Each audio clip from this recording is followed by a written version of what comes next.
Kita berdoa.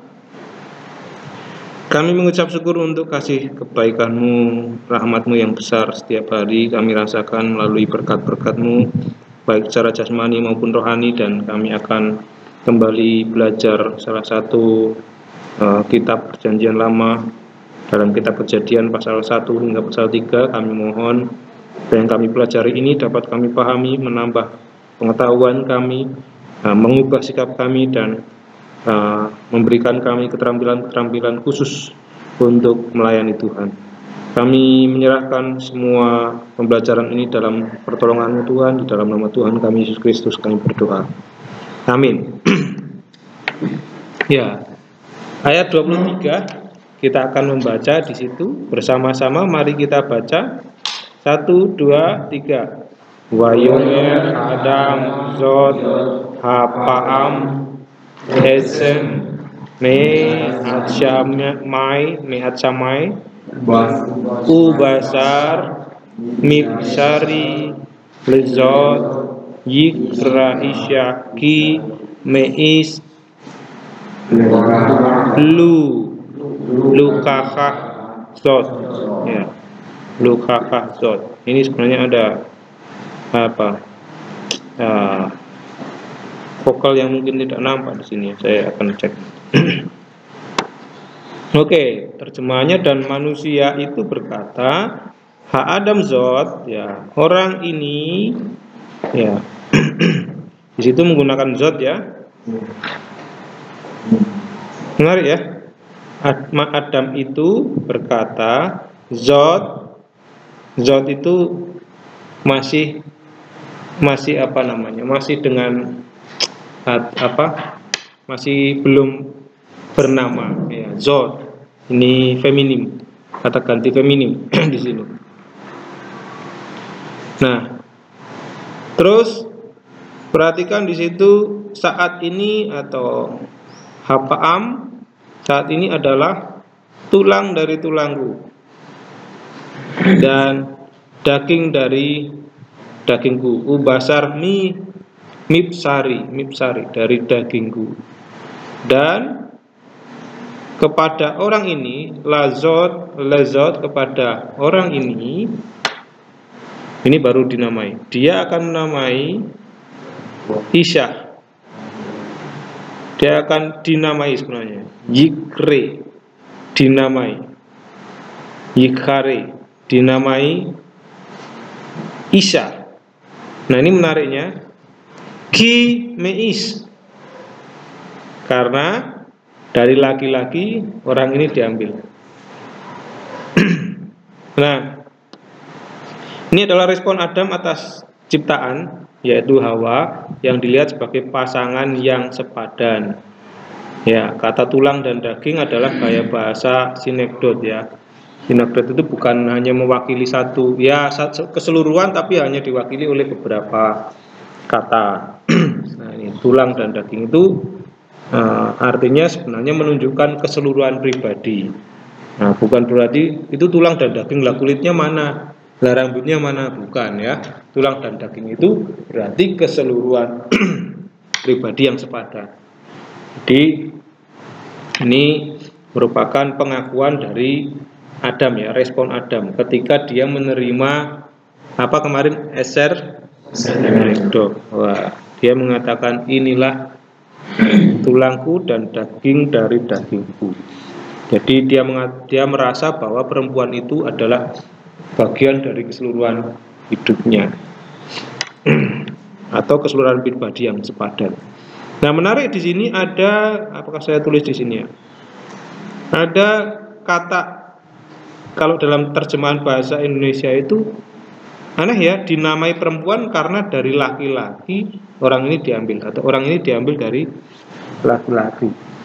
Nah, tidak ada kata yang setara, tapi kalau saudara perhatikan ada morfem, ada fonologi, ya, ada suara yang sama. Ketika kita perhatikan kata Isah dengan Meis, itu cocok. Namanya Isah sebab dari is, ya, kira-kira begitu. Kalau dalam bahasa Ibrani, ya, namanya Isah sebab dari is. Jadi sama ya suaranya. Artinya itu antara isah dan is itu sebenarnya satu apa? Satu sumber ya. Isah itu dari is. Laki-laki adalah perempuan adalah bagian dari laki-laki. Isah mi is. Nah, tapi kalau dalam terjemahan bahasa Indonesia sudah berubah, perempuan dari laki-laki. Suaranya sudah berubah, bunyinya sudah berubah, ya, fonenya sudah berubah. Maka salah satu hal yang harus kita pahami di dalam kemarin di dalam Ibrani 3 ya, kita mempelajari semua elemen dari mulai suara, fone, suara, baru kemudian naik berapa tingkatan itu ya. Itu kalau kita belajar sebuah bahasa. Nah, perhatikan di situ ayat ini juga menunjukkan kondisi pradosa dan pasca dosa. Sekali lagi ketika kita memahami ayat 2, kita sebenarnya sedang diantar atau dikenalkan antara kondisi yang nanti berlawanan dengan kondisi pasca dosa. Kondisi pradosa itu seperti apa? Lalu ternyata nanti pasca dosa itu berlawanan dengan apa yang terjadi pada waktu itu. Nah, pradosa, sebelum manusia jatuh dalam dosa, ketika dia berjumpa dengan yang namanya Hawa, responnya apa? Senang. Inilah tulang dari tulangku, daging dari dagingku. Itu adalah ekspresi sukacita, ungkapan syukur, ya, ungkapan syukur atas apa yang ia terima. Ini sebelum dia jatuh dalam dosa. Tetapi ini lain atau kontras sekali. Fakta ini kontras sekali dengan apa yang terjadi ketika manusia sudah jatuh di dalam dosa. Saudara, di dalam ayat yang ketiga, ayat 12, pasal 3 ayat 12, apa yang terjadi? Ketika dia melihat pasangannya, bukan lagi dia mengatakan, inilah daging dari dagingku, tulang dari tulangku. Tetapi apa yang dikatakan? Perempuan yang kau tempatkan di sisiku itu.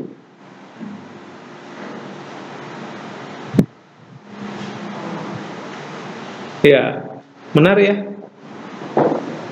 Beda sekali, kontras.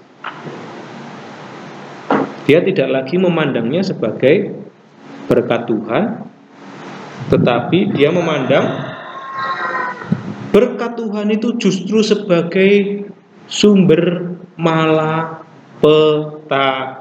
Wah, ini dia. Inilah konsekuensi dosa. Membutakan mata rohani kita, membutakan mata hati kita itu terhadap berkat-berkat Tuhan. Apakah pengalaman itu terjadi pada masa sekarang, di mana berkat Tuhan justru dipandang sebagai sumber malapetaka? Saudara pernah berpikir itu? Contohnya apa kira-kira?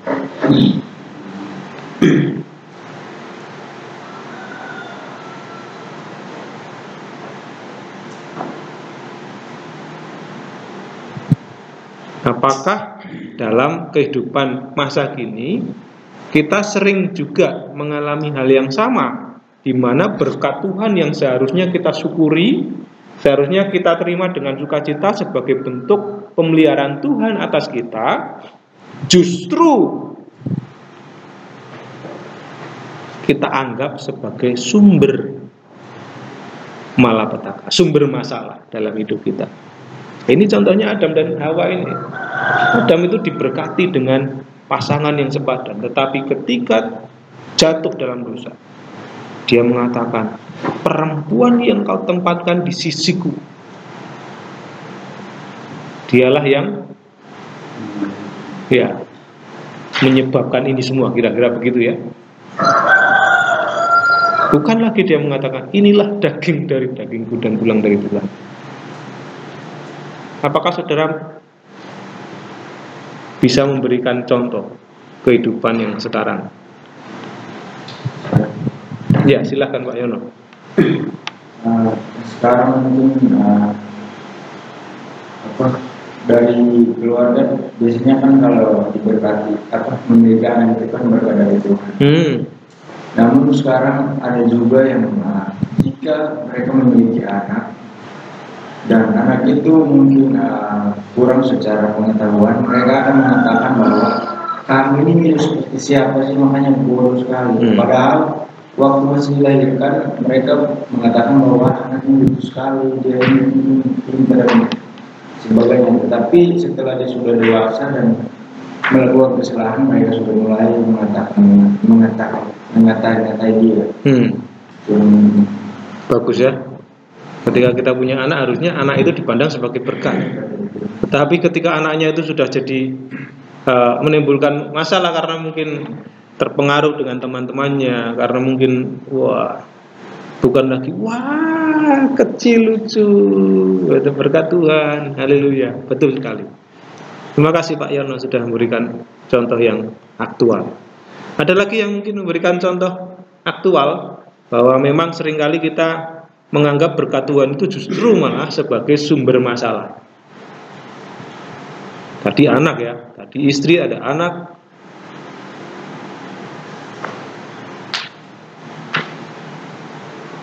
Teman, bisa nggak teman itu berkat Tuhan?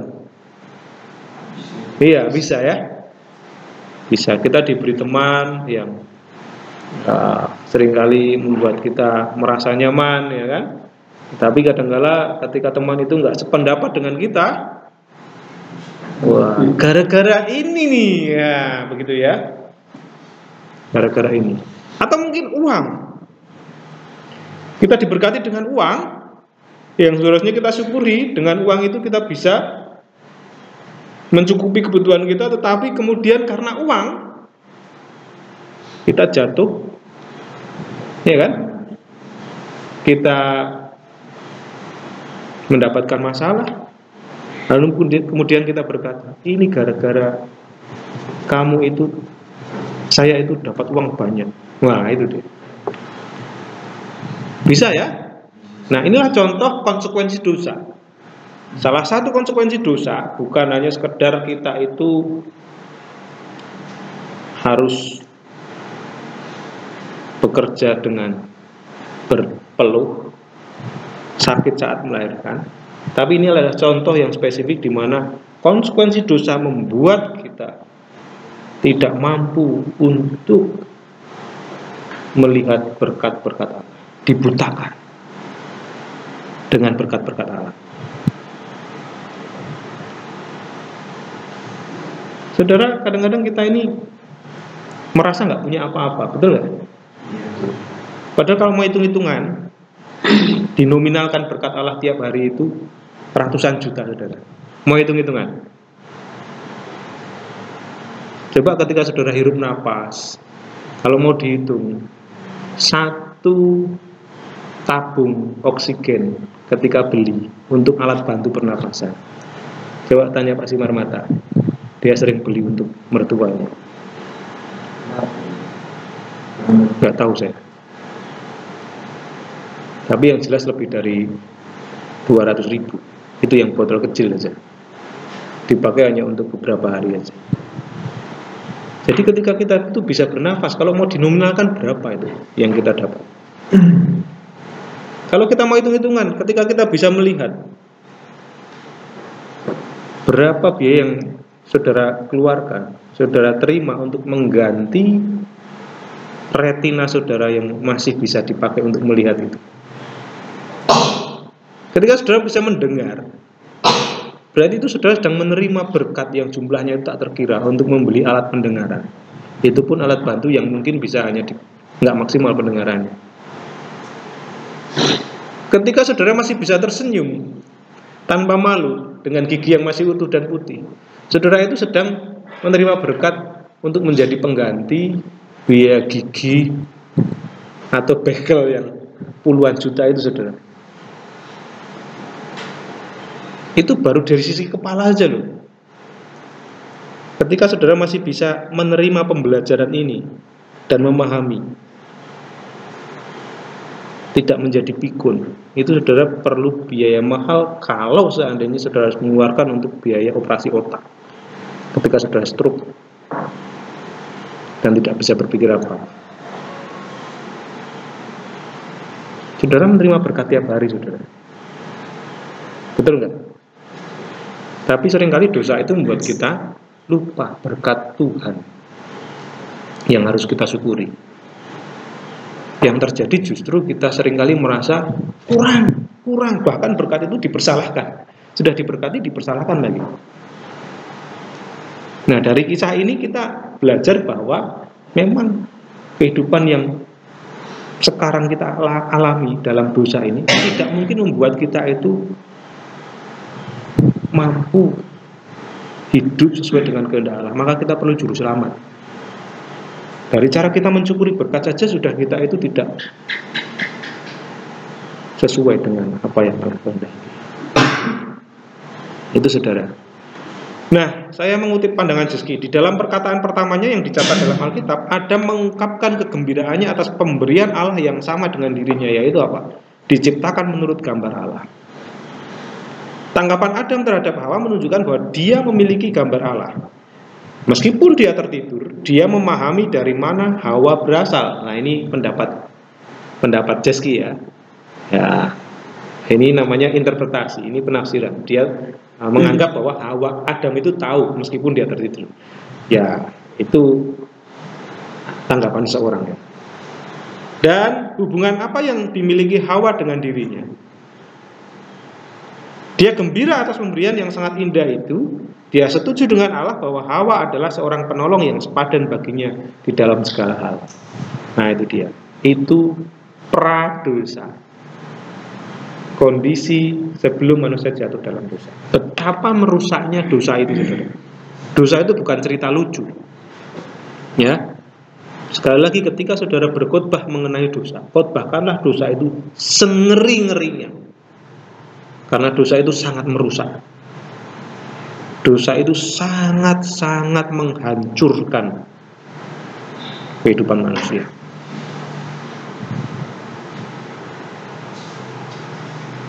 Saya seringkali berkata, jemaat itu lebih takut mendengar dokter mengatakan engkau kena kanker daripada pendeta mengatakan engkau itu berdosa. Betul nggak? Karena dosa itu dianggap sebagai suatu dongeng yang tidak berdampak apa-apa. Padahal kita tahu betapa merusaknya dosa itu, betapa kekalnya penghukuman atas dosa itu, betapa tidak mampunya kita mengatasi masalah dosa. Kanker masih bisa tertolong dengan yang namanya kemoterapi. Kalau masih beruntung ya. Tetapi dosa tidak ada vaksinnya. Kanker selesai ketika manusia itu meninggal. Tetapi dosa justru akan dimulai ketika manusia itu meninggal. Karena disitulah upahnya baru diberikan bagi orang berdosa itu. Jadi tanggung jawab saudara sebagai teolog itu lebih besar dari tanggung jawab seorang dokter, saudara. Kalau ada yang mengatakan profesi seorang teolog, pastor itu lebih tinggi dari dokter, saya setuju. Meskipun bayarannya mungkin lebih tinggi dokter ya. Tanggung jawabnya itu lebih besar teolog, saudara. Lebih besar pastor, lebih besar pengkhotbah, lebih besar gembala, lebih besar penginjil. Kenapa? Karena urusannya bukan hanya urusan manusia sampai mati. Setelah mati, itulah tanggung jawabnya. Saudara-saudara sekalian, nasib mereka itu salah satunya adalah peran kita, saudara, ketika mereka itu. Jadi kerusate to evangelian, ya.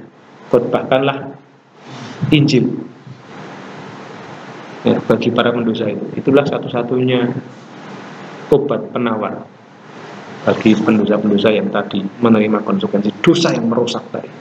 Nah, itu dia. Jadi dari situ kita tahu bahwa Allah menyediakan apa yang Adam belum punya dengan cara dia menciptakan Hawa dari tubuhnya sendiri. Ini caranya. Dan perempuan itu diciptakan khusus Bagaimana Adam? Adam menyadari bahwa perempuan itu disebut ciptaan baru, dinamai Isah karena diambil dari is. Ini permainan kata tadi ya. Nah, kalau dalam bahasa Indonesia sudah nggak nampak. Kok bisa perempuan dari laki-laki? Ya kan? Itu Isah dari is. Itu adalah kesatuan yang tak terpisahkan. Ya. Namamu adalah siapa? Marganya? Talain, karena kamu lahir dari Pak.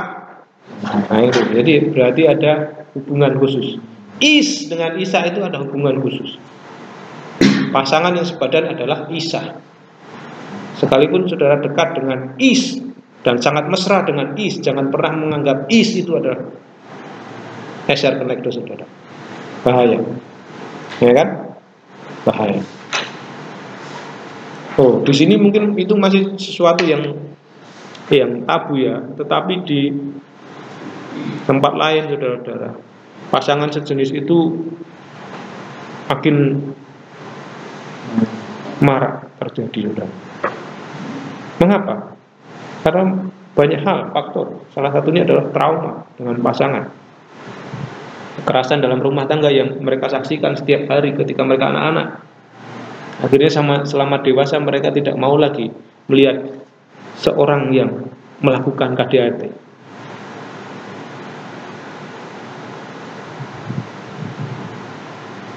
Ada yang mengalami trauma seperti itu. Jadi ya itu perkara lainnya. Oke, eser konektor adalah pasangan yang seimbang, lawan jenis ya. Oke. Tuhan memberi Adam dan Hawa berkat pernikahan dan persahabatan. Nah ini dia. Dari situ kita tahu bahwa pernikahan, persahabatan itu adalah berkat Tuhan. Bukan dicari oleh manusia sendiri, tapi diberkati Tuhan. Allah menyediakan pasangan untuk Adam yang bisa menolongnya. Dia dan pasangannya diberkati oleh Allah sehingga mereka bisa bereproduksi dan memenuhi bumi dengan orang-orang lain juga. Tetapi bukan perkara menambah jumlah, tapi adalah mandat kultural supaya semua generasi itu generasi yang memuliakan Tuhan. Itu tujuannya. Jadi mandat reproduksi bukan sekedar untuk memenuhi apa? Memenuhi jumlah bumi dengan banyak penduduk sehingga padat penduduknya, tetapi mandat reproduksi adalah mandat untuk menciptakan generasi-generasi penyembah Tuhan. Nah, maka pelayanan saudara pertama kali itu adalah pelayanan dalam keluarga. Ketika saudara menjadi seorang pastor penggembala nanti, jangan lupa pelayanan orang yang harus saudara layani pertama kali untuk menjadi generasi penyembah Tuhan itu adalah keluarga saudara. Jangan merasa bangga ketika saudara mendapatkan jempol atau pujian dari jemaat karena saudara rajin pelayanan, rajin melakukan kunjungan, konseling, tetapi keluarga saudara kacau balau. Itu yang seringkali diabaikan, dilupakan. Karena mandat pertama yang diberikan Tuhan adalah bereproduksi, artinya menciptakan generasi-generasi umat Allah. Generasi-generasi untuk bersekutu dengan. Nah ini dia. Oke, kita lanjut. Mungkin ada tanggapan lain saudara. Saudara boleh berdiskusi, boleh menyampaikan pendapat terkait dengan kehidupan yang sekarang ya. Ini adalah prinsip-prinsip dasar pradosa. Ini adalah gagasan awal Allah sebelum manusia jatuh dalam dosa. Tentu ada pemikiran, loh kok lain dengan yang sekarang ya Pak? Kok lain dengan kehidupan sekarang Pak? Apa yang terjadi? Tentu pemikiran kita seperti itu seharusnya. Oke, ayat 24 kalau tidak ada, kita lanjut. Silakan dibaca Pak Pati. Arken Ya'azab is Abiu Imu Wedarak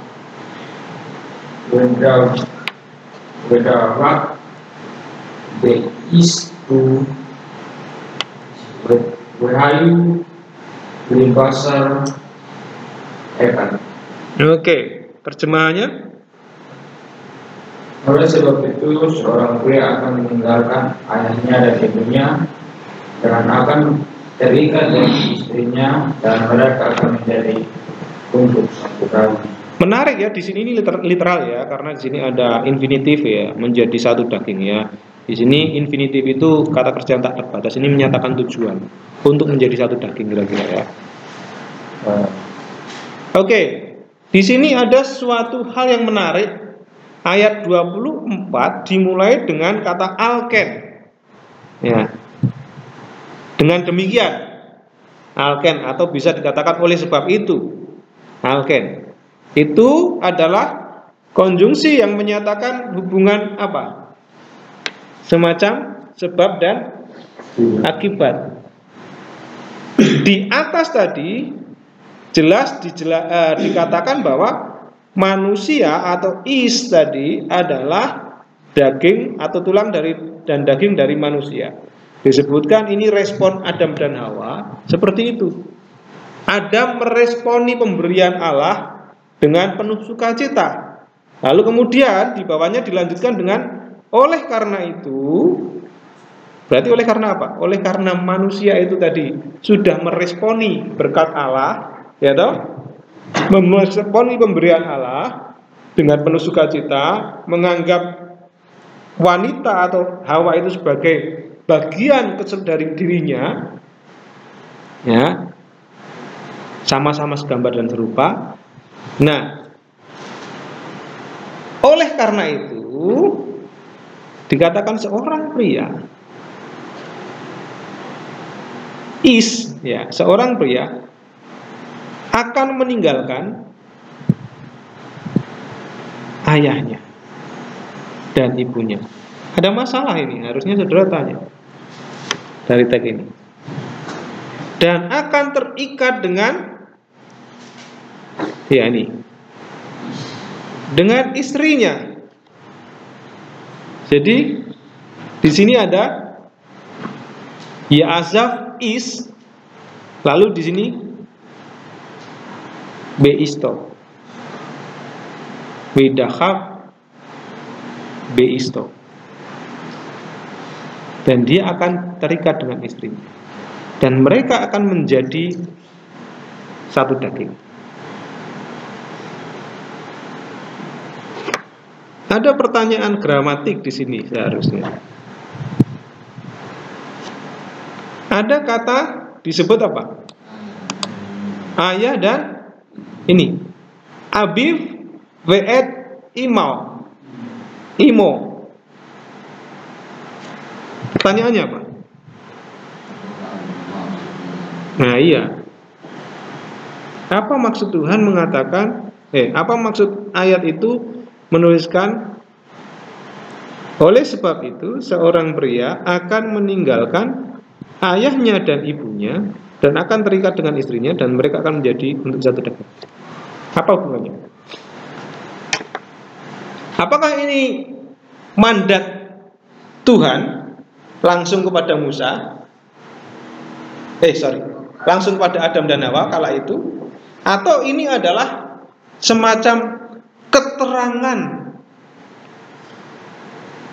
yang ditulis oleh Musa meresponi apa yang terjadi di atas? Jadi semacam kesimpulan yang dibuat oleh Musa dengan melihat gagasan yang di atas. Kalau ini perkataan Tuhan, mandat maksudnya itu mandat Tuhan langsung kepada Adam dan Hawa, kamu nanti meninggalkan ibumu ya, bapakmu ya, bersatu dengan istrimu ya. Itu tidak masuk akal ya. Karena ini Adam dan Hawa itu adalah manusia pertama. Kalau itu dipahami sebagai perintah Tuhan kepada Adam dan Hawa, maka seringkali ditanya ini, loh, Adam kan manusia pertama, kok di situ ada ayah dan ibunya?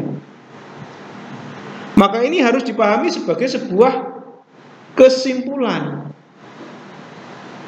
tujuan, ya, tujuan dari gagasan yang di atas, yang ditulis oleh Musa kepada pembaca, ya kan? Tadi Adam meresponi, inilah daging dan daging. Lalu tulang dari tulang. Dan dia akan dinamai oleh Isah karena berasal dari Is. Oleh sebab itu pria akan meninggalkan ayah dan ibunya. Berarti ini adalah gagasan yang diberikan sesungguhnya bagi orang-orang generasi selanjutnya, bukan bagi Adam dan Hawa. Ini adalah gagasan mengenai ikatan pernikahan bagi generasi selanjutnya, bukan bagi Adam dan Hawa. Karena jelas Adam dan Hawa itu tidak punya ayah dan ibu. Ini gagasan yang ditulis oleh Musa. Oke, Pak. Itu di ayat itu mengatakan oleh sebab itu seorang pria akan meninggalkan. Namun yang terjadi sekarang bukan seorang pria yang meninggalkan ayah, yang paling seorang perempuan. Itu yang terjadi sekarang. Pernikahan itu laki-laki akan datang menyebut perempuan itu untuk tinggal bersama laki-laki itu di rumah orang tua sama laki-laki. Itu kan bertentang, ada kontra seperti itu dengan ayat itu. Sekarang yang terjadi itu. Oke, menarik ya. Sebelum kita yang terjadi itu harus laki-laki yang harus meninggalkan, melainkan yang terjadi sekarang itu perempuan yang meninggalkan ayah dan ibu. Enggak sesuai dengan Alkitab ya. Maupun dia seorang Kristen atau bukan non Kristen pun sama demikian. Oke, gimana pendapat Matius? Ada yang mau memberi tanggapan?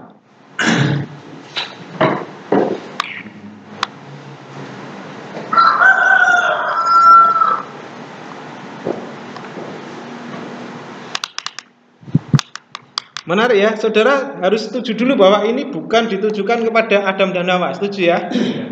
Ini bukan ditujukan kepada Adam dan Hawa karena di situ ditulis seorang pria akan meninggalkan Alken Ya'azaf Is. Ini menarik, ada makef di sini.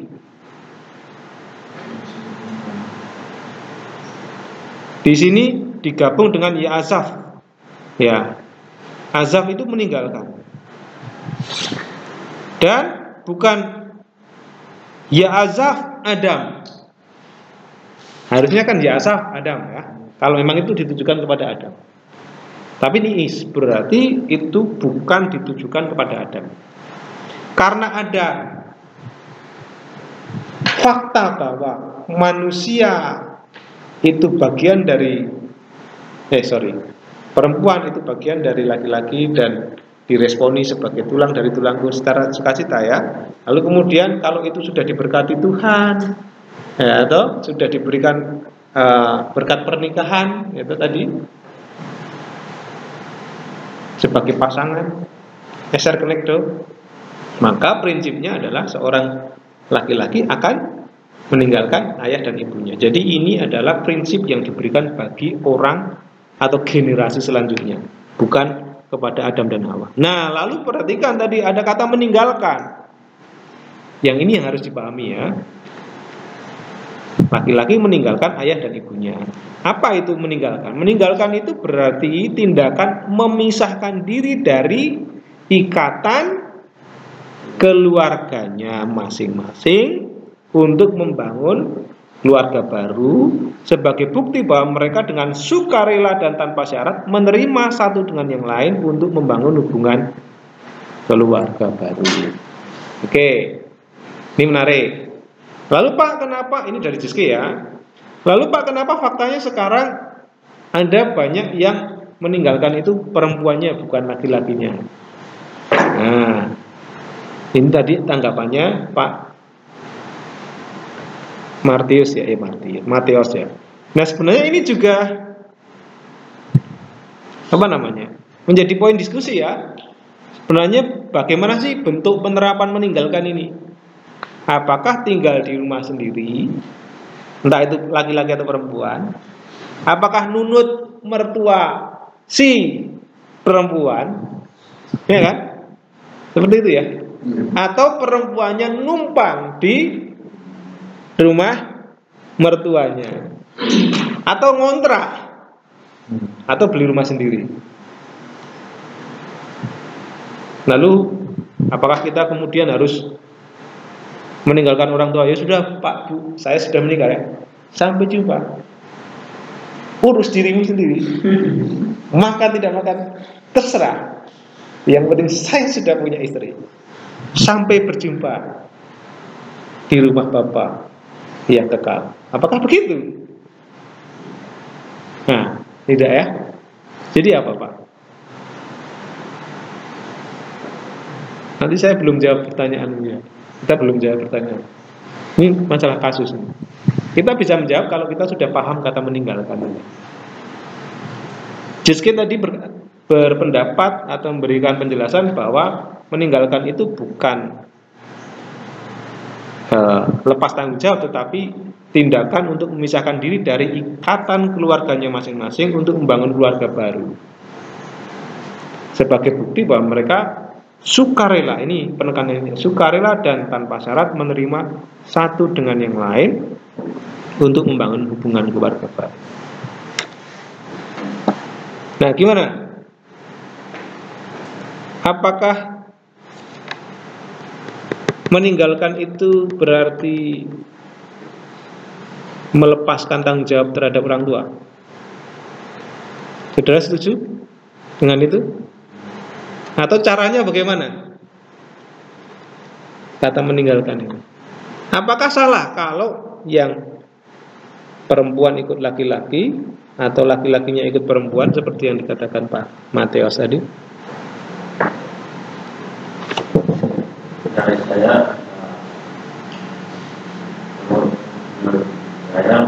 jelasin Pak Yesus sudah jelas. Karena kalau kita meninggalkan ayah, kita tidak ingin membantu orang tua atau ayah kita, jadi itu sudah tidak baik.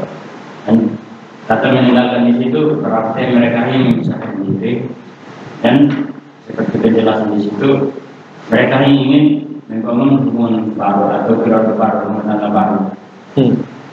Lalu dalam keluarga kita memisahkan diri dan membuat rumah tangga baru itu seperti membuat kartu keluarga sendiri. Kita keluarkan nama kita dari kartu keluarga orang tua. Bukan berarti kita berhenti memberikan sesuai kita maksudnya. Hanya kita fokus utama kita terhadap hanya untuk keluarga kita. Oke, jadi penerapannya membuat kakak sendiri ya. Ini bagus ya. Ini kemarin diskusinya adalah gimana sih bentuk penerapan meninggalkan ini. Ini ada dua pendapat. Nah, sekarang tahun ini ada pendapat satu lagi. Ini saya tampung ini pendapat mahasiswa ini kan. Jadi diktat nanti kan. Pendapatnya adalah membuat kakak sendiri, kakak baru ya, meninggalkan. Jadi maaf ya Pak, saya sudah bukan anggota keluargamu lagi. Ya itu secara administratif memang demikian ya. Nah, saya harus catat di sini.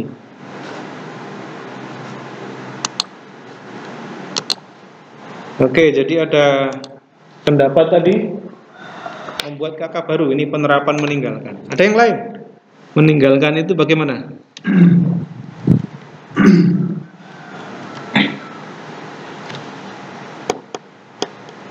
Kan perintahnya bagi generasi selanjutnya adalah seorang pria yang sudah memiliki pasangan yang diberkati oleh Tuhan meninggalkan, seorang pria meninggalkan ayah dan ibunya. Kenapa hanya seorang pria saja yang ditulis di situ? Ya kan pertanyaannya gitu. Kalau pria, kalau wanita berarti apakah penerapannya itu? Oh, nanti kalau udah nikah berarti kita harus tinggal di keluarga perempuan kan? Kalau begitu kan? Karena prianya meninggalkan ayah dan ibunya, wanitanya tidak, ya kan? Apakah begitu?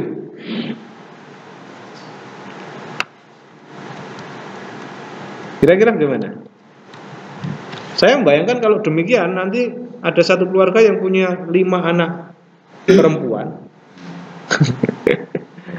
Nanti akan kedatangan 5 menantu tinggal di rumah itu. Bayangkan. Wah, nanti nggak akan sampai 1 minggu pasti ribut itu. Betul nggak?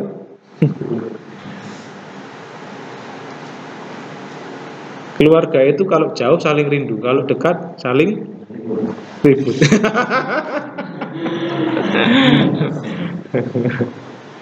Apakah seperti itu juga di tempat saudara? Iya ya.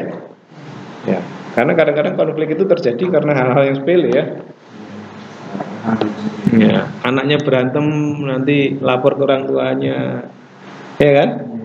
Nanti berantem. Ayamnya dimakan sama anjingnya, nanti jadi bahan ribut, ya kan? Makanan anaknya direbut sama ayamnya saudaranya, jadi ribut, ya kan? Mau jemur keduluan dipakai untuk jemurannya, ribut lagi, ya kan? Mau mandi, rebutan kamar mandi, ribut lagi, ya itu dia. Oke, jadi apakah hanya pria saja? Saya mau diskusi itu yang meninggalkan keluarganya. Bagaimana dengan wanita? Kalau seandainya hanya pria saja, kan di situ mengatakan gini. Oleh karena itu seorang pria akan meninggalkan ayah dan ibunya dan akan terpikat dengan istrinya. Itu jangan lanjut sebelumnya lagi. Karena perkataan selanjutnya berarti kalau membuat kawan, apakah laki-laki itu akan bergabung di kartu keluarga perempuan itu? Ya kan tidak ada perintah untuk seorang perempuan harus meninggalkan. Nah iya justru itu. Kalau membuat kakak baru itu mungkin saya akan keluar dari kakak saya akan bergabung kepada kartu keluarga istri saya. Mungkin bahasa sinetron apa? Oke, apakah ini bahasa sinetron berarti laki-laki dan perempuan itu harus meninggalkan orang tuanya masing-masing supaya menjadi satu bentuk keluarga. Ya. Jadi ini sebenarnya kita harus melihat aspek sejarah, di mana ketika Musa itu menulis kitab, dia hidup di budaya yang namanya patriarki, di mana kepala keluarga itu adalah laki-laki. Garis keturunan diambil dari laki-laki. Semua silsilah diambil dari laki-laki. Nah, oleh karena itu ketika dia menggunakan kata is, bukan berarti itu mewakili hanya semacam satu orang membedakan gender, tapi betul ini adalah sinedot ya. Karena is itu sebenarnya mewakili semua gender. Ya, kadang-kadang kalau saudara perhatikan kata anthropos dalam bahasa Yunani itu maskulin ya, anthropos. Tapi kadang-kadang anthropos itu juga mengacu pada laki-laki dan perempuan. Ya, laki-laki dan perempuan. Nah kemudian ada kata bene, anak, bene Israel, keturunan Israel. Keturunan Israel itu nggak mungkin hanya laki-laki, meskipun kata bene itu sulit, ya kan? Tetapi pasti ada yang namanya laki-laki dan perempuan, tapi hanya disebut sebagai bene Israel. Nah, maksud penggunaan kata is di sini, laki-laki akan meninggalkan keluarganya, bukan berarti harus kemudian ikut keluarga perempuan, bukan. Tapi laki-laki lah yang akan menjadi pemimpin bagi keluarga yang baru untuk hidup mandiri bagi keluarga yang baru itu.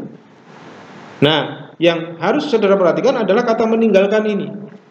Saya setuju dengan Jeski tadi, sekali lagi, bahwa penekanannya adalah memisahkan diri dari ikatan keluarganya masing-masing. Nah, berarti bukan hanya dari keluarga laki-laki saja, tetapi memisahkan diri dari keluarga masing-masing, baik itu laki-laki maupun perempuan. Kenapa hanya dipakai is saja? Sekali lagi, is itu memang laki-laki terjemahannya, tetapi bukan berarti itu menunjuk kepada eksklusivitas gender, hanya laki-laki saja. Tetapi itu mengacu kepada satu, laki-laki sebagai kepala keluarga, ya. Dan kedua, ini adalah mewakili semua gender, baik itu laki-laki maupun perempuan. Kalau disebutkan Isya, nah itu sudah tidak mewakili lagi, ya kan?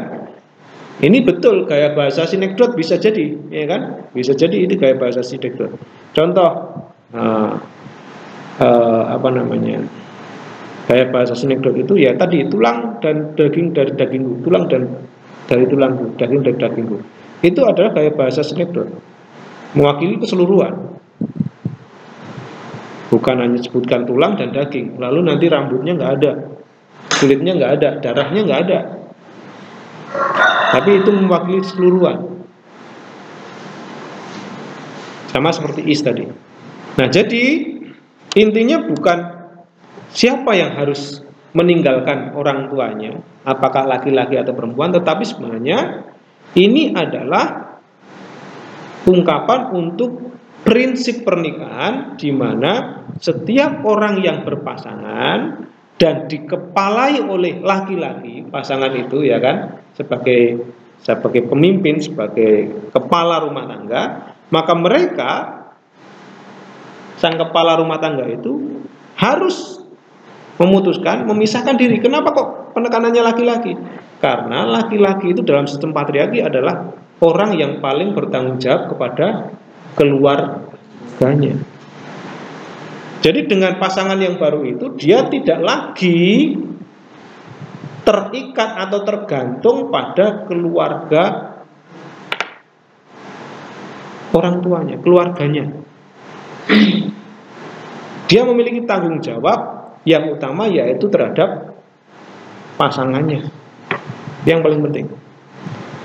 Pertanyaannya, Pak, bagaimana dengan 10 perintah? Hormatilah orang tuamu. Mana yang harus diutamakan? Menghormati orang tua atau mengutamakan istri? Wah, ini menjadi dilema ya. Kalau orang tuanya bilang, kamu nggak usah pergi, setelah nikah kamu tinggal di sini saja, siapa yang akan merawat saya? Lalu sang istri bilang, saya nggak mau ya tinggal sama mertua, saya maunya berumah sendiri. Itu ya baru pertama.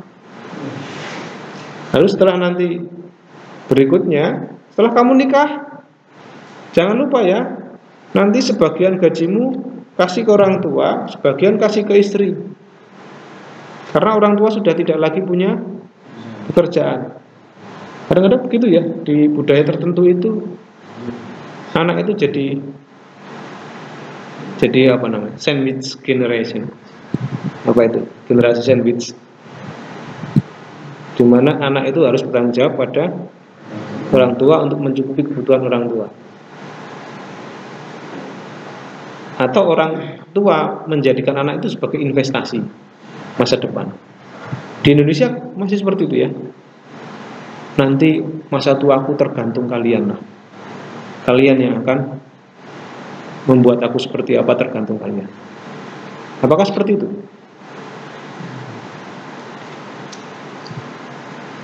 Kadang-kadang kalau kita tidak menghormati orang tua, kita dianggap sebagai anak durhaka dan tidak tahu diri, atau ya repot ya. Apalagi kalau saudara itu dipanggil menjadi seorang pastor, jangankan untuk membiayai orang tua, membiayai diri sendiri saja kadang-kadang setengah mati ya. Lalu gimana kita bisa menghormati orang tua jika begitu? Wah, ini menarik, ini diskusi yang menarik dari prinsip ini. Inilah salah satu hal yang perlu saudara dalami. Apakah meninggalkan itu berarti kita kemudian tidak bertanggung jawab terhadap orang tua? Tidak. Apakah meninggalkan itu berarti kita itu mengabaikan kehidupan orang tua kita? Tidak. Tetapi sekali lagi, ini adalah prinsip pernikahan, prinsip di dalam menjalin keluarga baru. Dimulai dari ayat 24, ini menarik. Dari ayat 24 kita tahu bahwa ternyata keluarga itu adalah lembaga yang dibentuk oleh siapa? Allah sendiri. Kadang-kadang berbicara mengenai keluarga, kita dimulai dari manusia. Lalu Allah dianggap sebagai obat penawar kalau ada masalah dalam keluarga. Kadang-kadang begitu ya. Tapi kita tahu di sini bahwa Allah yang membentuk keluarga itu sendiri, dan Allah memiliki apa? Rencana bagi kehidupan manusia.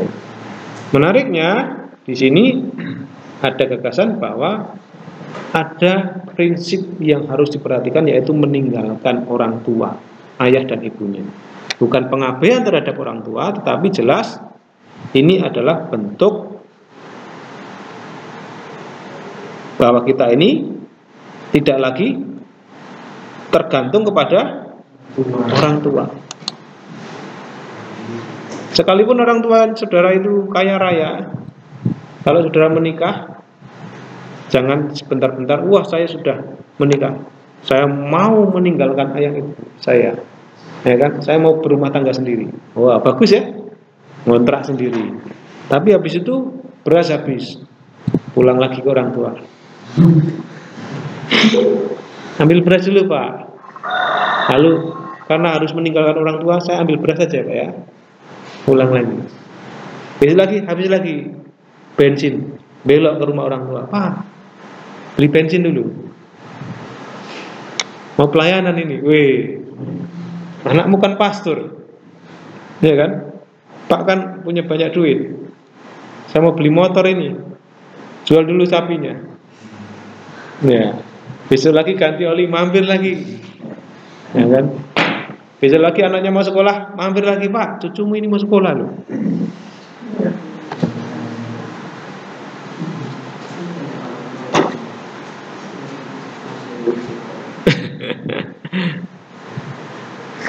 Ya mungkin saudara diberkati dengan orang tua yang kaya itu. Kalau orang tua membantu ya nggak apa-apa, tapi jangan sampai saudara tergantung dengan orang tua ya. Mintalah segala sesuatu itu dengan pertolongan Tuhan ya. Ya, dengan pertolongan Tuhan, doanya di depan orang tua. Keras-keras lagi. Tuhan tolonglah, anakmu ini mau menyekolahkan anak dengan biaya yang cukup mahal. Doanya keras-keras di depan orang tua. Baru orang tuanya dengar. Saya kan nggak minta orang tua Pak, saya minta kepada Tuhan di depan orang tua. Nah, ini. Oke, jadi saudara-saudara, ini bukan masalah sekali lagi Pak.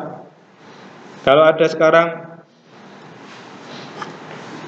laki-laki yang siapa perempuan yang ikut siapa? Ikut suaminya tinggal di rumah laki-laki, yaitu masih tidak tepat ya.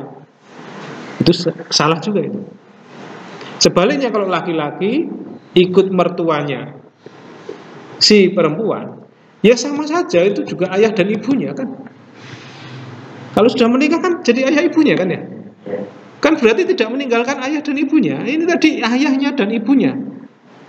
Ya sekalipun ibu mertua, ayah mertua ya sama itu, ayah dan ibunya. Bukan ayah kandungnya dan ibu kandungnya di situ loh. Ayah dan ibunya. Jadi kalau saudara menikah, saudara harus berani meninggalkan ayah dan ibunya. Pak, gimana kalau ibunya itu ikut kami karena sudah tidak ada suaminya, sudah meninggal? Nah itu lain.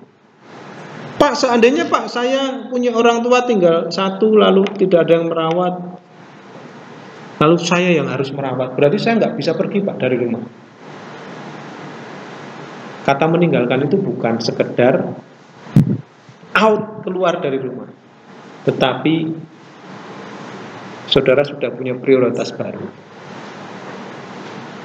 Kalaupun tetap di situ karena misi merawat orang tua, berarti saudara tidak lagi tergantung pada orang, justru orang tua yang tergantung pada saudara. Penekanannya adalah pada kebergantungan. Bukan meninggalkan dari segi jarak, bukan ya, tapi kebergantungan pada orang tua itu. Dan kemandirian, mandiri dalam mencukupi kebutuhan hidup, tidak bergantung pada orang tua. Oke? Nah, kalau saya, pengalaman saya dulu, ya, ini bagi-bagi pengalaman ya. Ketika saya menikah, saya masih mahasiswa waktu itu, masih S2, sama-sama S2 kami. Saya tinggal di Jogja, orang tua saya di Purworejo. Ya. Jadi jaraknya 60 km. Setelah saya menikah nih, saya kontrak. Sekalipun orang tua punya rumah, ya, saya bisa tinggal di rumah orang tua, saya kontrak. Ketika saya pelayanan di Purworejo, ya, tempat pelayanan saya dari rumah itu 20 km. Bisa dilaju sebenarnya. 20 km. Bisa dilaju. Tetapi saya kontrak, saudara. Saya tidak mau tinggal di rumah. Ini hanya masalah penerapan saja. Karena saya merasa ketika saya di rumah, saya akan tergantung dengan orang tua. Orang tua saya masih sehat, masih bekerja, ya, saya akan tergantung. Wah, ketika saya nggak punya beras, tenang, masih ada orang tua masih punya beras. Ketika saya mau bekerja atau mau melakukan aktivitas, anak saya tidak ada yang ngurus, tenang, ada neneknya, ada kakeknya. Saya bisa kasih anak saya ke mereka untuk urus. Itu namanya ketergantungan. Ketergantungan itu bukan hanya masalah uang, tapi masalah bagaimana cara kita mendidik anak, bagaimana cara kita itu menjaga istri. Itu adalah pergantungan. Maka saudara penting untuk merencanakan kemandirian pasca pernikahan dan juga melepaskan ketergantungan dari orang tua. Bukan berarti saudara mengabaikan orang tua. Ini bukan perkara mengabaikan orang tua. Ya. Tapi melepaskan ketergantungan pada orang tua dan membangun hubungan keluarga yang baru dengan menerima satu dengan yang lain tanpa syarat. Ini tanpa syarat tadi. Kalau ada eser kenikdo, calon eser kenikdo yang mengatakan aku mau menikah denganmu tapi dengan syarat ya, saudara nggak usah nikah.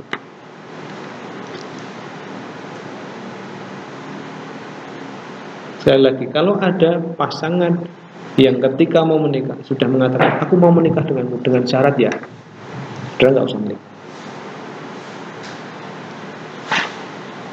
Penolong yang sepadan yang disediakan Tuhan, yang akan menjadi eser kenekdo saudara, seharusnya bersiap untuk menjalani kehidupan, menerima dengan sukarela tanpa syarat, menerima satu dengan yang lain. Pak, kalau syaratnya itu saya harus berhenti mendengkur, Pak. Ya kan? Pak, syaratnya kalau saya itu harus berhenti hobi mancing, Pak. Karena dia tahu saya hobinya mancing. Kalau kita udah nanti nikah, kamu harus janji, syaratnya kamu berhenti mancing. Itu berarti sudah tidak menerima satu dengan yang lain tanpa syarat ya. Seharusnya berhenti mancing itu dilakukan karena kesadaran diri sendiri. Saya dulu paling hobi mancing. Saya punya prinsip jangan sampai mancing itu mengganggu, jangan sampai kuliah itu mengganggu acara saya mancing. Itu nggak boleh ditiru ya. Waktu saya kuliah zaman dulu saya punya hobi memancing. Hampir semua waduk di Jawa Tengah itu sudah saya datangi. Waktu saya mancing, saya punya teman namanya almarhum Rudi Suseno. Itu teman saya mancing. Bahkan kalau mancing itu saya sampai nginap saudara, sampai bermalam. Dari pagi pulang pagi, mancing. Masalah hasil itu nggak seberapa, tapi yang jelas mancing adalah perkara hobi. Itu sebelum saya nikah masih kuliah S1 dulu.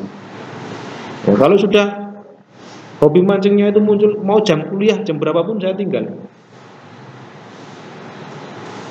Itu jangan ditiru ya.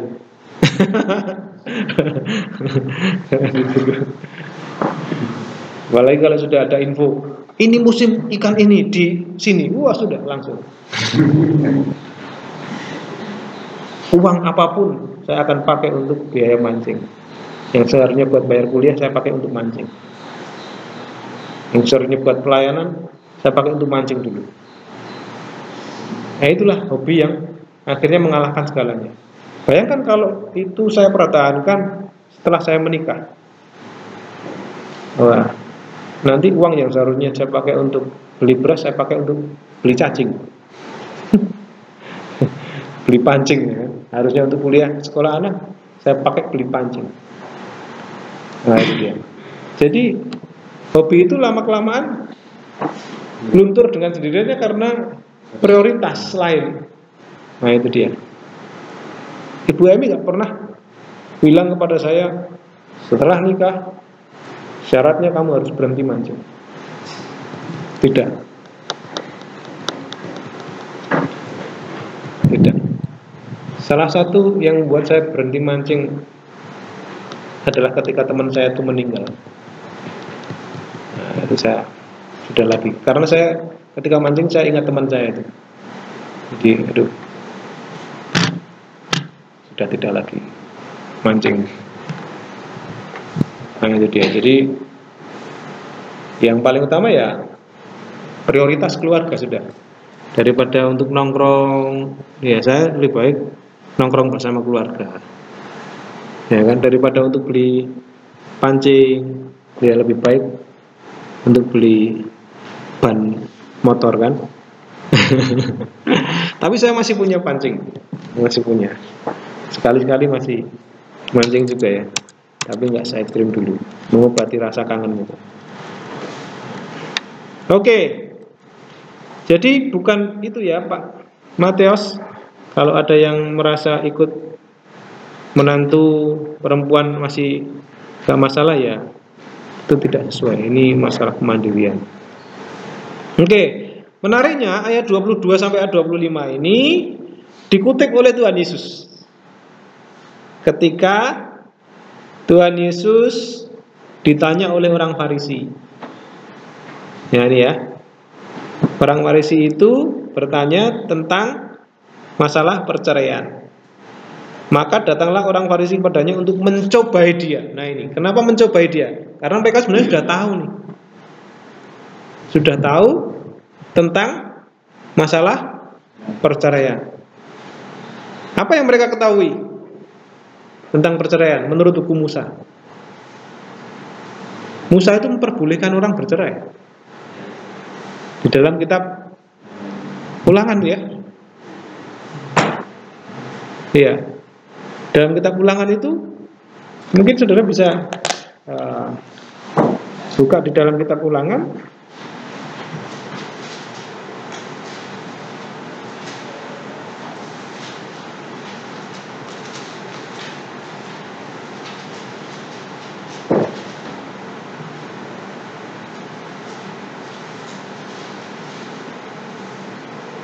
Ulangan pasal 24 ayat 1 sampai 4.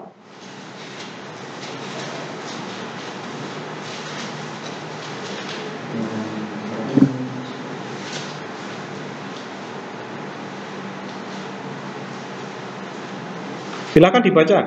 Ulangan pasal 24 ayat 1 sampai ayat 4. Apabila seseorang mengambil seorang perempuan dan menjadi suaminya, dan jika kemudian ia tidak menyukai lagi perempuan itu, sebab didapatinya yang tidak senonoh padanya, kalau ia menulis surat cerai dan menyerahkannya ke tangan perempuan itu, sesudah itu menyuruh dia pergi dari rumahnya.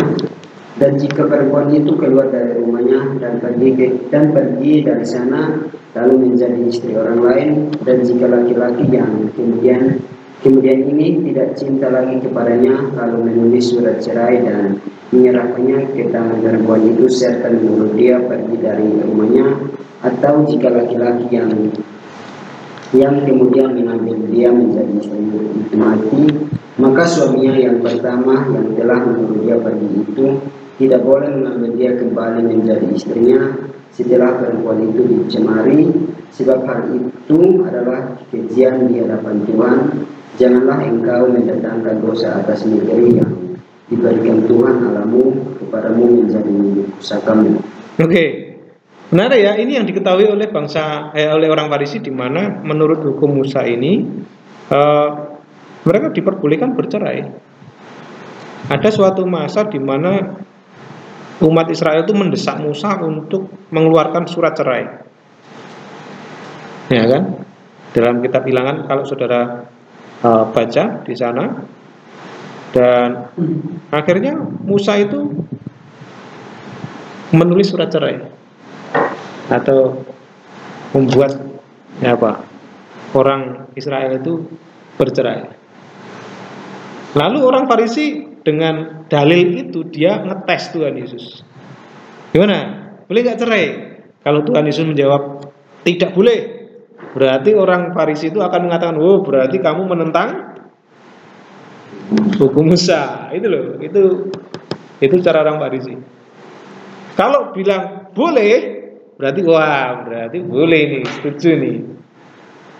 Yesus mengizinkan orang bercerai, ya kan? Tapi Tuhan Yesus itu tidak kurang hikmat ketika dia mengajar orang. Bahkan ketika dia menghadapi pencobaan dari orang Farisi. Kalau pencobaan dari iblis itu sudah biasa, tapi ini pencobaan dari orang Farisi, orang yang tahu hukum ya. Jadi jangan kira pencobaan itu hanya datang dari iblis daging, tapi juga ternyata dari orang yang tahu hukum, ya kan? Yang menggunakan hukum secara legalistik itu bisa menjadi pencobaan. Nah, Tuhan Yesus tidak mengutip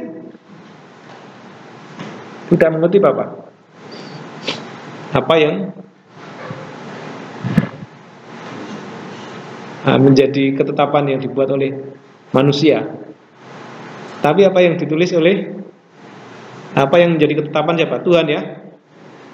Jawab Yesus, tidakkah kamu baca bahwa Ia menciptakan manusia sejak semula menjadikan mereka laki-laki dan perempuan, dan firman-Nya, sebab itu laki-laki akan meninggalkan ayahnya dan ibunya dan bersatu dengan istrinya sehingga keduanya itu menjadi daging. Ini kitab Taurat yang dikutip oleh Yesus, ya.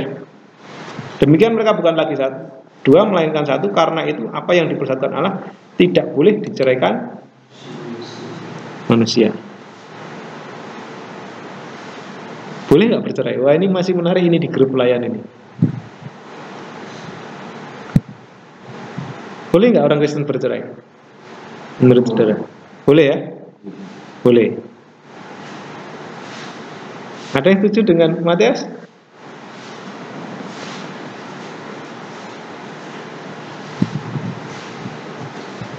Loh, kok senyum?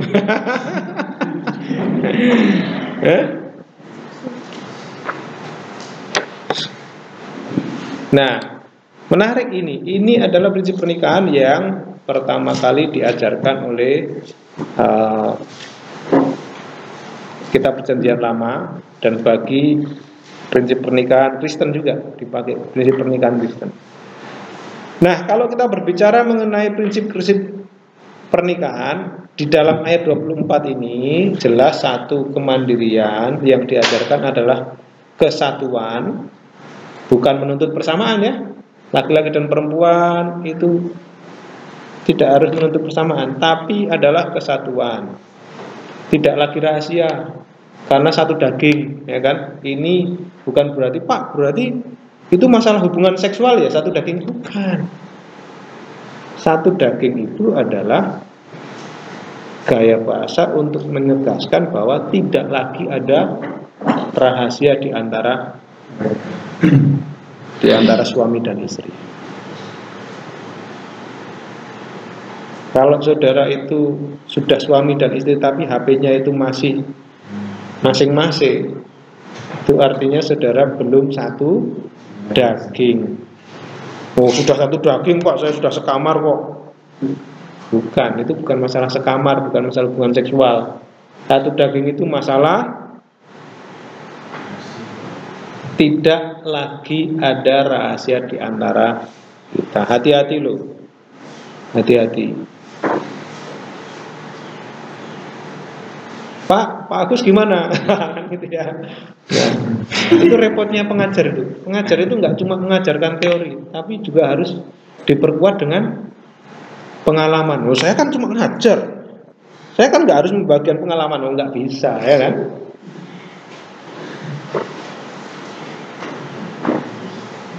Orang Jawa itu berkata, jarkoni, bisa ngajar itu harus bisa ngelakoni. Bisa mengajar itu juga harus bisa memberikan contoh menerapkan. Masalah HP itu saya nggak ada rahasia dengan Bu Emi. Mau dicek kapan saja dengan Bu Emi atau Bu Emi HP-nya saya pegang kapan saja pun saya tidak gemetar. Saya tidak harus tunggu kasih waktu tunggu.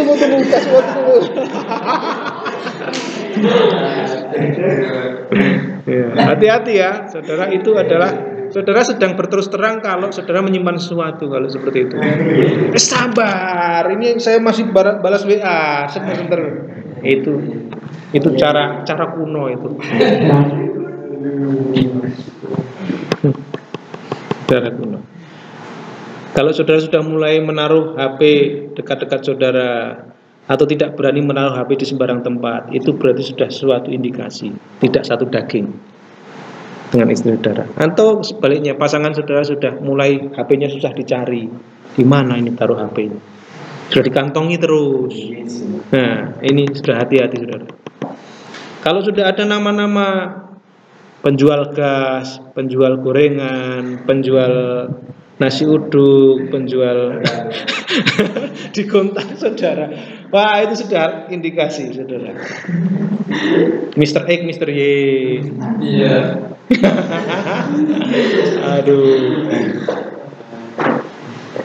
Ya kan? Itu hati-hati saudara. Senyum-senyum nih Okin. Saya sudah pengalaman punya pasangan hidup, jadi saya bisa berbagi ya. Kalau saudara nanti punya pasangan hidup, satu daging itu tidak masalah seksual, tetapi masalah keterbukaan. Ini prinsipnya ya. Prinsip menikah itu prinsip keterbukaan, kesatuan. Memang nggak harus bersamaan, saudara. Saya dengan istri itu banyak sekali perbedaan. Cara bicara saja sudah beda. Istri saya itu selembut-lembutnya ngomong itu masih seperti orang bentak-bentak. Kadang-kadang saya sering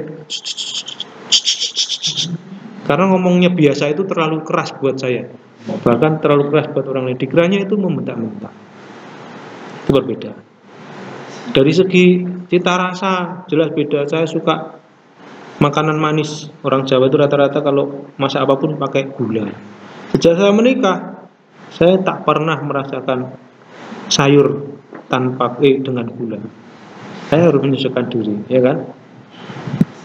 Tapi keterbukaan ini, saudara-saudara. Nggak perlu takut HP saudara itu dipegang istri kalau saudara tidak menyimpan sesuatu. Nah, jangan menganggap istri saudara itu VOC. VOC ya, penjajah ya. Saya sering lihat itu TikTok ya, lucu-lucuan gitu. Istri suami istrinya itu seperti VOC dan dia panggil istrinya VOC kalau dia lagi ngobrol sama temennya. VOC datang, padahal istrinya sendirian. Saya lucu. Bukan ya, jadi nggak perlu itu. Nah, ada juga kita harus mengetahui bahwa ayat ini adalah mandat ilahi. Ya. Apa mandat ilahi? Ayat ini menjelaskan sebuah mandat ilahi di mana kita perlu mengupayakan kebutuhan jasmani dan rohani sebagai sarana ibadah kita. Apa itu maksudnya? Kok sejauh itu Pak berpikirnya? Perintah Tuhan kepada manusia Adam dan Hawa itu bukan kamu besok ibadah jam sekian dengan liturgi ini, hidung jemaat ini, baca firman Tuhan ini. Kamu besok ibadahnya perjamuan kudus. Kamu besok ibadahnya seperti ini. Bukan. Tapi ketika Tuhan berfirman dengan mandat yang begitu biasa ya, ini kehidupan untuk pernikahan, tetapi ini adalah sarana ibadah yang diberikan Tuhan.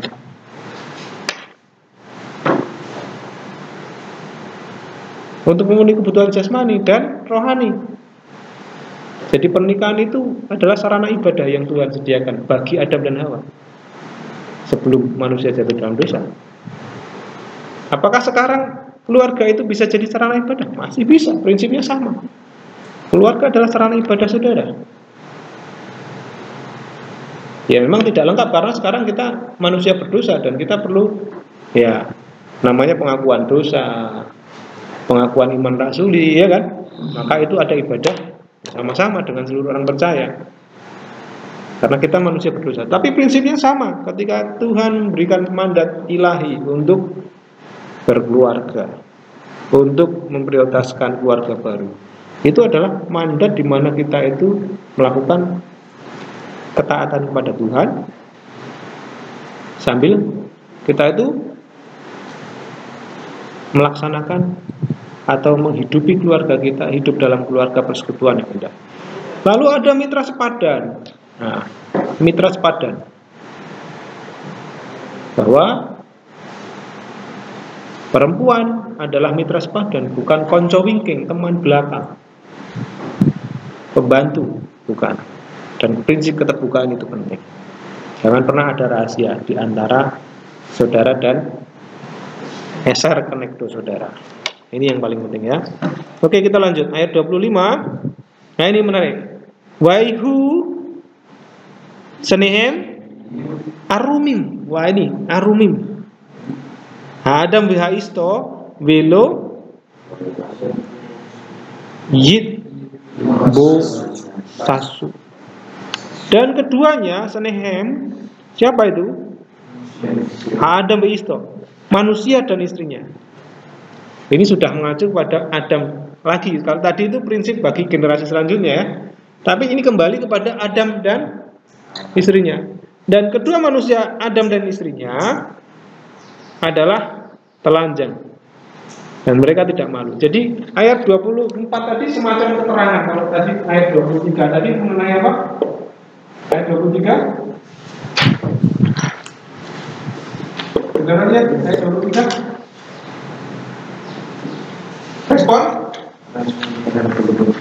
Respon Adam terhadap Hawa ya, tolong dekat Tuhan.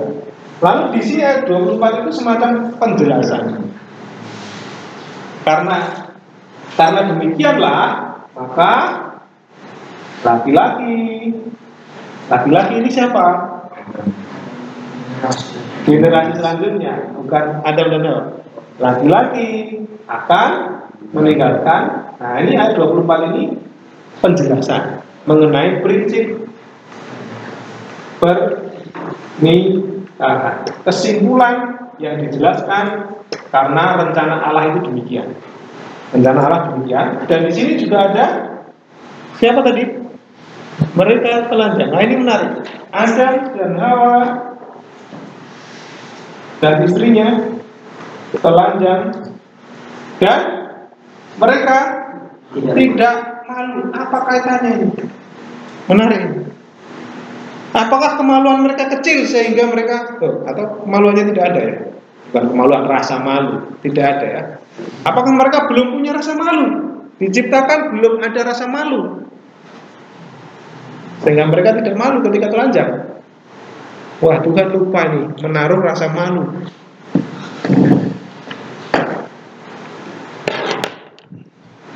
Kedua manusia dan istrinya telanjang adalah telanjang. Ini bukan menjelaskan semula nggak pakai semula pakai baju lalu kemudian buka baju, enggak. Bukan ya. Ini adalah kondisi apa? Kondisi manusia perang dosa. Mereka telanjang, tetapi perhatikan, ketelanjangan itu tidak membuat malu. Gimana ya telanjang itu tidak membuat malu? Hanya orang gila yang telanjang tidak malu, betul nggak? Pernah lihat orang gila telanjang jalan-jalan? Apakah mereka menutupi kepala mereka seperti ini? Enggak, mereka ngobrol, gimana, Apakah seperti itu gagasannya? Jangan-jangan Adam dan Hawa seperti itu, karena tidak punya rasa malu. Apakah tidak punya rasa malu? Beda dengan orang gila. Orang gila itu tidak punya rasa malu.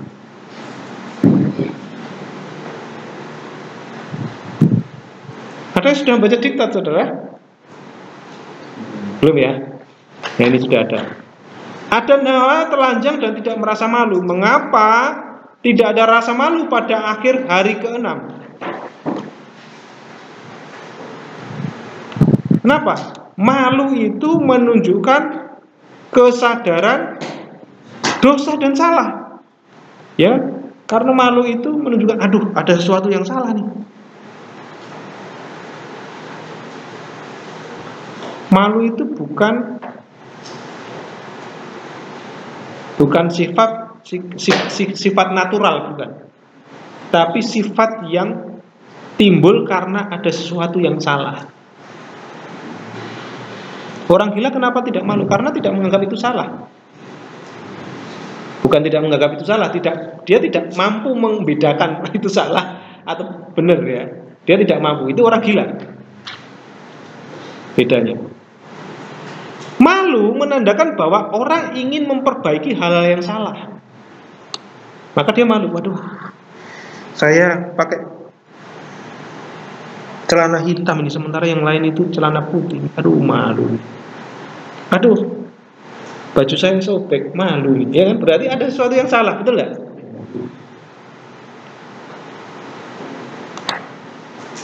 Jadi kenapa tidak ada rasa malu? Karena menganggap ketelanjangan itu sebelum mereka jatuh dalam dosa, situasi yang mereka hadapi, mereka tidak perlu merasakan, tidak perlu menutupi sesuatu. Tidak menganggap sebagai sesuatu yang memalukan ketelanjangan itu. Oh Pak, sekarang juga ada Pak klub-klub telanjang itu, mereka nggak malu Pak. Apakah itu suasana yang diciptakan? Nah, mereka tidak tahu malu seperti itu. Beda ya. Sudah ada yang salah tapi mereka tidak tahu itu salah. Itu lebih parah lagi. Nah, sekarang kurangnya rasa malu dalam dunia yang penuh dosa itu menandakan hati nurani yang gelap ini. Kalau ada saudara yang mengatakan, wah Pak, berarti saya mau seperti orang yang klub yang sekarang ada klub yang di pantai itu bukan baju, nggak perlu merasa malu karena itu di pantai, ya kan? Tidak perlu salah. Itu namanya hati nuraninya gelap. Jadi fakta bahwa tidak ada rasa malu dalam ciptaan Allah pada dasarnya membuktikan kesempurnaannya. Bukan kekurangan rasa malu, tapi justru itu adalah kesempurnaan. Tidak ada dosa dan karena itu tidak ada rasa malu. Malu itu karena dosa. Malu itu karena ada sesuatu yang salah. Nah, sekarang seharusnya orang malu ya. Seharusnya orang merasa bersalah. Seharusnya merasa ada hal yang perlu diperbaiki. Faktanya apa? Banyak orang kehilangan rasa malu di dunia yang memalukan ini. Seharusnya kita semua malu. Oleh karena itulah diperlukan hukum untuk menyatakan diri mereka bersalah. Diperlukan juga Injil untuk memulihkan rasa malu itu. Harusnya kita malah malu ya. Malu, Tuhan itu menciptakan kita istimewa, tetapi apa?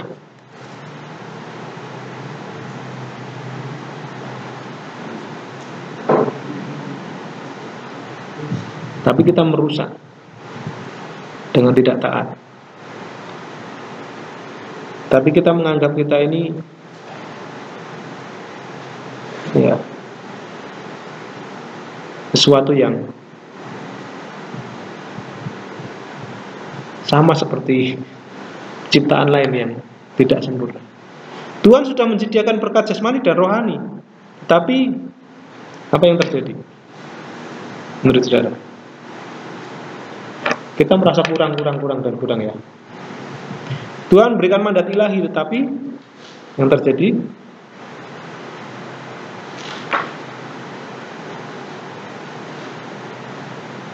Mandat ilahi itu seringkali diabaikan. Mandat ilahi itu seringkali disalah artikan. Ini karena dosa tadi. Nah, itulah saudara-saudara fakta-fakta yang menarik di ayat 25 ini.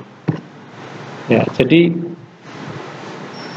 mereka telanjang dan mereka tidak malu. Apa hubungannya dengan kondisi pradosa?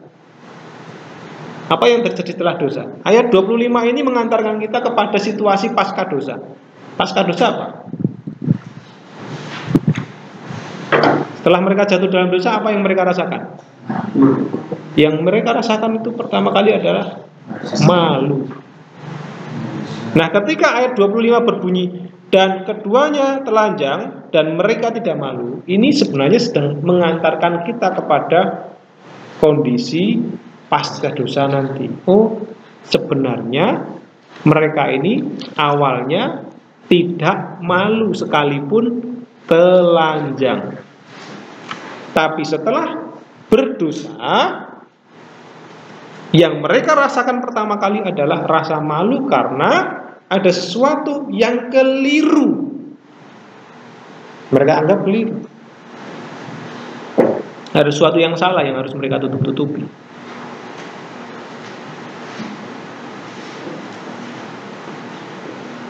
Nah, jadi ayat 25 mengantarkan kita kepada salah satu konsekuensi dosa yang begitu merusak sekali, yaitu rasa malu. Bahwa ketelanjangan sebenarnya sesuatu yang istimewa, tidak perlu ditutup-tutupi. Jadi saudara, sekalipun saudara pakai baju bagus itu sedang mengingatkan saudara kita itu adalah orang berdosa. Betul. Kadang-kadang kita terlalu bangga dengan pakaian yang mahal, mereknya branded, ya kan? Lalu bisa dipamerkan. Itu sebenarnya bukti rasa kita itu berdosa loh. Baju itu, betul ya? Itu upaya kita untuk menutupi rasa malu kita, dosa kita. Upaya yang sebenarnya tidak menghasilkan hasil yang baik juga. Karena apa? Karena tidak menyelesaikan masalah. Ya mungkin kita sekarang tidak terlalu malu dengan apa yang harus dipermalukan tadi. Tapi ada hal yang membuat kita tetap malu di hadapan Tuhan. Sekalipun dipakaiani dengan pakaian yang semahal apapun, dosa kita tetap kelihatan di hadapan Tuhan. Alat kelamin kita, aurat kita mungkin nggak kelihatan, tetapi dosa kita tidak bisa ditutupi dengan pakaian semahal apapun.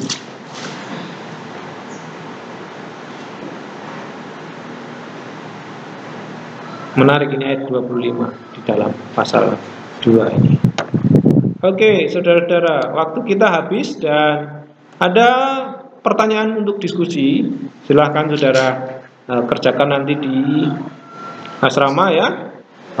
Saudara nanti bisa siapkan ini untuk diskusi kita di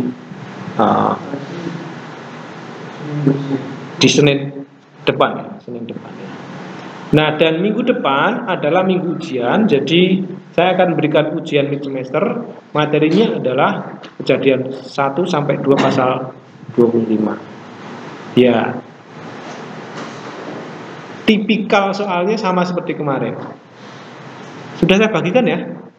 Hasil kemarin sudah ya.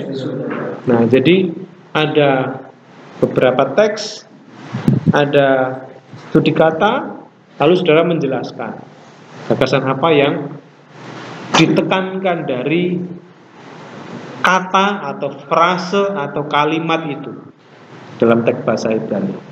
Saudara bisa menggunakan semua alat, tetapi saya mendorong saudara untuk tetap belajar karena semua yang saya berikan itu sudah saya jelaskan. Oke, selamat literasi, Tuhan berkati.